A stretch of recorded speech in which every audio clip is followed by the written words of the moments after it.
sommaire de cette édition, la célébration de la fête de Noël à travers le monde.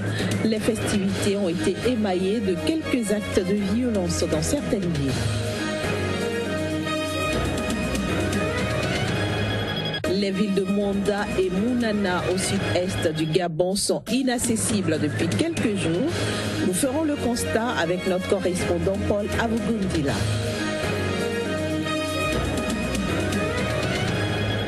Enfin, à l'est des États-Unis, tornades et tempêtes ont fait au moins 7 morts et d'importants dégâts matériels.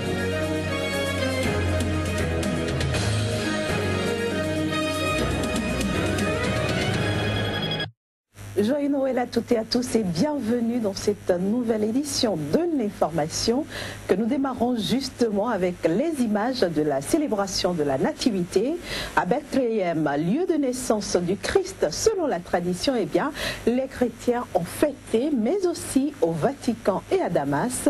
Retour sur ces festivités malheureusement ternies par les violences meurtrières entre Palestiniens et Israéliens et la menace croissante du groupe État islamique. Parmi ceux qui étaient sur la place de la Mangeoire, cœur touristique de Bethléem, habituellement bondé en ce jour de fête, sœur Donatella, une religieuse italienne, affirmait qu'il était important d'être là pour envoyer le message de paix de Noël. Cette année à Bethléem, a annoncé le patriarche latin de Jérusalem, Fouatal, la messe de Noël sera dédiée aux victimes du terrorisme. Cette idéologie mortifère fondée sur le fanatisme et l'intransigeance religieuse qui répand la terreur et la barbarie au milieu d'innocents. En leur hommage, la plus haute autorité catholique romaine en Terre Sainte a invité chaque paroisse à éteindre pendant 5 minutes les lumières de l'arbre de Noël en signe de solidarité. Cette année encore, Noël aura un goût amer pour les chrétiens de Gaza, de moins en moins nombreux à le célébrer, les jeunes préférant s'exiler plutôt que de rester dans l'enclave palestinienne où ils ne voient aucune opportunité. Dans plusieurs pays, et pas seulement dans la région, Noël est en partie éclipsé par les violences des djihadistes. Des chrétiens syriens ont célébré Noël dimanche dans la capitale Damas en allumant un sapin géant. À Rome, le pape argentin a célébré la messe de minuit dans la basilique Saint-Pierre avec à ses côtés des cardinaux et des milliers de fidèles chrétiens venus renouveler leur amour pour le petit Jésus. Nous restons dans la fièvre de Noël, mais cette fois-ci au Bénin. Le groupe Kadiaf Common a organisé à l'occasion une fête à l'intention des enfants de son personnel. C'est la 14e fois que ce groupe sacrifie à ses traditions annuelles. Chaque année, le mois de décembre enregistre la grande joie des bouts de chou.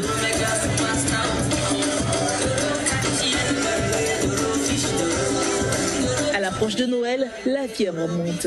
En lieu et place des cahiers et livres, les enfants attendent tous des cadeaux du Père Noël. Un vœu exaucé pour les filles et fils des employés du groupe Kadiaf Common. Pour une 14e année consécutive, ils ont bénéficié de présents de diverses sortes. Ils ont été des milliers à Magic Land le 22 décembre, débordant de joie et tout excités. Aujourd'hui, un seul événement nous rassemble, celui de la remise des cadeaux aux enfants. Immense est la joie qui m'anime en ce moment même où le privilège m'est accordé de prendre la parole en tant qu'emblyope pour vous dire mes vifs et sincères remerciements. Cette considération que vous nous donnez à travers les cadeaux nous appelle à un devoir de réussite dans nos études et de docilité envers nos parents et nos éducateurs.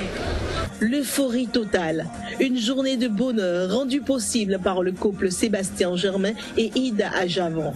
Cette dernière, marraine de l'événement, prend plaisir à partager de son temps avec les enfants. Une occasion pour Ida Ajavon de réitérer sa disponibilité à toujours contribuer à l'épanouissement des petits anges. C'est toujours un plaisir pour moi. Ils sont contents, ils sont tout joyeux de se retrouver. Je serai toujours à leur côté pour les aider dans leurs difficultés et aussi pour partager leurs moments de joie. Donc pour moi, c'est toujours un plaisir d'être avec eux. Grâce à cette initiative de Kajaf Common, les désirs des enfants sont réalisés pour la Noël. Les mains remplies de cadeaux, ils sont repartis, la gaieté au cœur. Que Noël cette année soit rempli de joie, de surprises nouvelles qui sauront vous éblouir à n'en plus finir.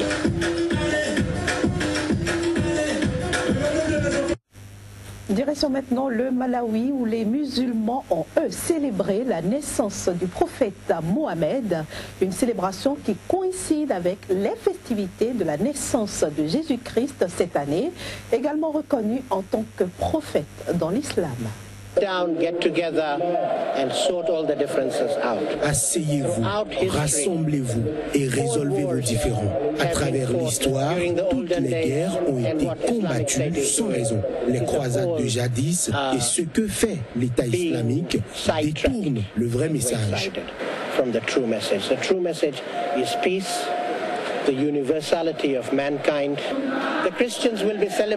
Les chrétiens célébreront la naissance de Jésus-Christ, qui était aussi le messager de Dieu. Il est temps d'être en paix. Il est temps pour que tout le monde se recueille spirituellement pour se souvenir des raisons pour lesquelles nous sommes tous ici et que nous sommes tous une seule humanité.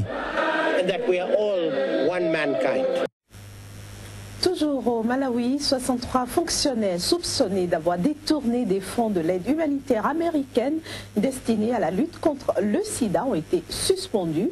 Ceci suite à une plainte du Centre pour le contrôle et la prévention des maladies. Parmi les fonctionnaires suspendus, figurent des cadres du ministère des Finances dont les comptes seront vérifiés par des contrôleurs de gestion à travers un audit, lequel permettra donc d'identifier les responsables de la mauvaise utilisation des fonds destinés à améliorer la santé des citoyens malawites. Et puis au Burundi, la nouvelle rébellion dénommée Force républicaine du Burundi, dont l'objectif est de chasser du pouvoir le président Pierre Nkurunziza, n'a aucun avenir, c'est du moins ce que soutient la présidence burundaise. Les précisions dans ce reportage. Un ancien officier supérieur de l'armée, le lieutenant-colonel Edouard Nchimirimana, avait annoncé mercredi la naissance du Forebu, qui regroupe selon lui les principaux groupes armés opérant dans le pays. Depuis la cession au pouvoir en 2005 du président Nkurunziza, accusé de régner d'une main de fer, le Burundi a connu plusieurs résurgences de mouvements rebelles qui ont fini écrasés dans le sang. Mais les forces de défense de sécurité ont déjà démantelé plusieurs groupuscules, et même celui-ci qui officialise seulement son existence, mais qui existait déjà, il est en phase d'être démantelé. Donc c'est pas un truc qui peut inquiéter ni la population burundaise, ni le gouvernement. C'est seulement amplifié par les médias internationaux. Le Burundi a connu une guerre civile qui opposa entre 1993 et 2006 l'armée, majoritairement Tutsi, à des groupes rebelles Hutus et à laquelle a mis fin l'accord d'Arusha. Le lieutenant-colonel Nchimirimana avait justifié la création du Forebu par la volonté de chasser par la force Nkurunziza du pouvoir pour restaurer l'accord d'Arusha et la démocratie. Un embryon de rébellion harcelait depuis plusieurs mois les forces de l'ordre à Bujumbura et en province. Mais sa création n'avait jamais été officialisée et elle n'avait pas de nom. Le Burundi est plongé dans une profonde crise politique depuis la candidature fin avril de Pierre Nkurunziza, réélu en juillet à un troisième mandat que l'opposition, la société civile et une partie de son camp jugent contraire à la Constitution et à l'accord d'Arusha. Rendons-nous maintenant au Gabon. Les villes de Mwanda et Mounana au sud-est du pays sont inaccessibles depuis quelques jours. En effet, l'axe routier à très haut trafic qui relie ces deux villes minières est dans un état de dégradation très avancé. Voici le constat de Paul Avogundila, notre correspondant à Libreville. Un panneau de signalisation avertissant les automobilistes de ralentir pour cause de travaux. Cet exercice auquel n'étaient pas habitués les usagers de ce tronçon à haut trafic agace les moins patients. Ces deux fissures, telles des balafres, rendent le visage de cette route plus que hideux Les utilisateurs ne décolèrent pas puisque cette fissure n'est que la énième d'une longue liste. Donc même jusqu'en bas là-bas aussi, donc ça ne va pas. C'est quand même une route principale, vraiment, on a embêté. C'est pas normal. L'état de la route s'est beaucoup dégradé. Depuis hier, la route était un peu mieux. Mais ce matin, ça s'est beaucoup dégradé. Au fur et à mesure où ça va rester comme ça, il y aura des dégâts matériels. La destruction de cette route, vecteur de développement dans les deux contrées, pose réellement problème, puisque Mounana, ancienne ville de l'uranium au Gabon, est désormais coupée de Mwanda, la ville du manganèse. Plus encore, ce tronçon relie la province voisine Logoué-Lolo à celle du Haut-Ogooué. Les travaux de replâtrage sont actuellement en cours et uniquement à ce point. Actualité hors du continent africain, la Ligue arabe a condamné jeudi le déploiement militaire turc dans le nord-est de l'Irak, dénonçant une atteinte à la souveraineté du pays. C'était au cours d'une réunion organisée à l'appel de Bagdad. Cet acte constitue une menace pour la sécurité du monde arabe, selon la Ligue arabe. Ankara a évoqué un déploiement de routine et la nécessité de protéger ses conseillers militaires présents depuis plusieurs mois dans ce camp militaire. Bagdad a en revanche dénoncé l'illégalité de ce mouvement et porté l'affaire devant le Conseil de sécurité de l'ONU. La Turquie a annoncé samedi soir qu'elle allait poursuivre le retrait de ses troupes d'Irak au lendemain d'un appel du président américain Barack Obama invitant Ankara à prendre des mesures afin d'apaiser les tensions avec Bagdad. Mais lors de la réunion du Caire, le ministre irakien des Affaires étrangères, Ibrahim Al-Jafari, a déclaré que la Turquie avait insisté sur l'utilisation du mot redéploiement plutôt que retrait. La Ligue arabe demande au gouvernement turc de se retirer immédiatement du territoire irakien sans aucune limite ni condition préalable. Nous comprenons que cela risque de prendre un peu de temps pour qu'il se retire, mais nous exigeons qu'il se retire rapidement et de manière irréversible. Les troupes turques ont accru le chaos dans la région, a ajouté le numéro 2 de l'organisation Ahmed Ben Heli lors d'une conférence de presse. Les troupes seraient transférées d'une région irakienne à une autre région irakienne, a-t-il déclaré, jugeant qu'un tel redéploiement à l'intérieur du territoire demeurait une atteinte à la souveraineté du pays. La Turquie avait déployé début décembre un contingent de 150 à 300 soldats dans un camp militaire de la province de Ninive au nord de l'Irak, où les forces turques forment combattants et volontaires dans le cadre de la lutte contre le groupe État islamique qui contrôle la deuxième ville du pays, Mossoul. Aux États-Unis, des tempêtes et tornades ont déferlé mercredi sur une grande partie de l'est du pays.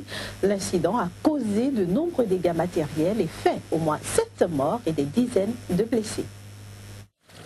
Les dégâts sont enregistrés dans les États du Sud, notamment le Tennessee, l'Arkansas et le Mississippi, région la plus touchée. Les orages ont tué au moins 11 personnes, dont un petit garçon de 7 ans, et blessé des dizaines d'autres personnes. Les tempêtes menaçaient près de 70 millions de personnes.